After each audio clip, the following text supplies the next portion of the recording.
संसद के सामने कि हमारे पास ऐसा एटम बम है कि चुनाव आयोग को फोड़ूंगा तो चुनाव आयोग ध्वस्त हो जाएगा। क्या एटम बम है पता नहीं है।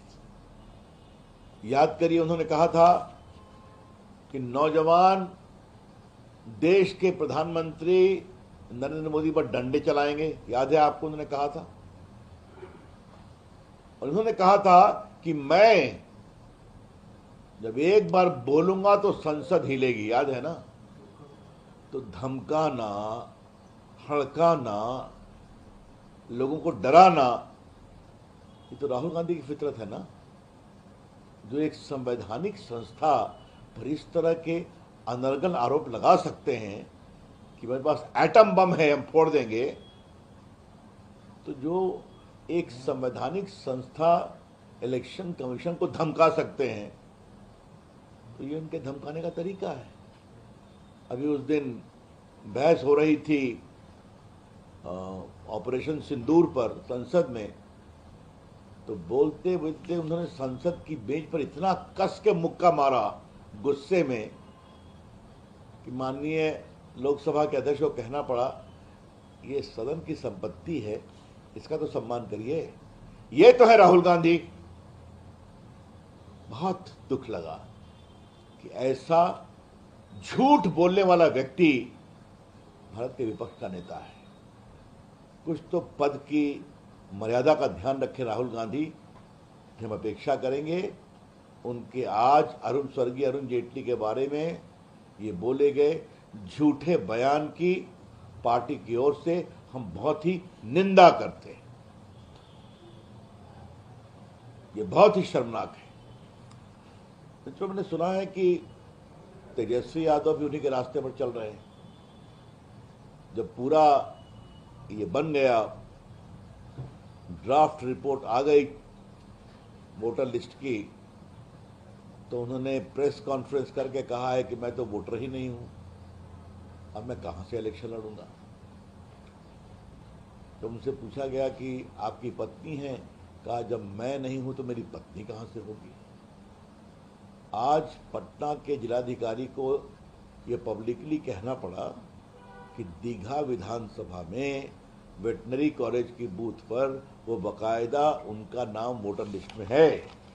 और मैं आपको दिखाना भी चाहता हूं कि जो वोटर लिस्ट है, ये देखिए, बकायदा उनका नाम है ड्राफ्ट। और उनका जो नाम है वो उनका नाम मतदान केंद्र संख्या 204 बिहार पशु विज्ञान महाविद्यालय पुस्तकालय भवन क्रम संख्या 416 पर अंकित है। उनकी पत्नी का भी अंकित है। उसके बाद तो क्या बोलना चाह रहे हैं भाई? मतलब क्या आप चुनाव आयोग को बदनाम करने के लिए उसी प्रकार से झूठ बोलेंगे? और ऐसा झूठ जो सीधा पकड़ा जाए, ये बहुत दुर्भाग्यपूर्ण है। क्या चाहते हैं तेजस्वी यादव, राहुल गांधी? लगभग 20 लाख लोग की मृत्यु हो गई है, तो मरे हुए लोग वोटर बने। 30 लाख लोग बाहर चले गए हैं, तो वो बने वोटर। 7 लाख लोग का नाम 2 जगह पर है जो नहीं हो सकता, तो वो बने वोटर। लड़ना है तो हिम्मत से मैदान में आइए, लेकिन इन लोगों का पूरा काम बस यही है, छलावा, बूथ लूटना और अनियमितता करना। तो ये न बिहार बर्दाश्त करेगा न देश बर्दाश्त करेगा। धन्यवाद। लेकिन सर बार बार जिस तरीके से बिहार के अपोजिशन के या देश के राहुल गांधी SIR पे सवाल उठा रहे हैं, बोले 65 लाख वोट काटने का मतलब है कहीं ना कहीं चुनाव में धांधली करने का इरादा है। मैं एक ही बात पूछना चाहूंगा, वोटर कौन बन सकता है? जो भारत का नागरिक है।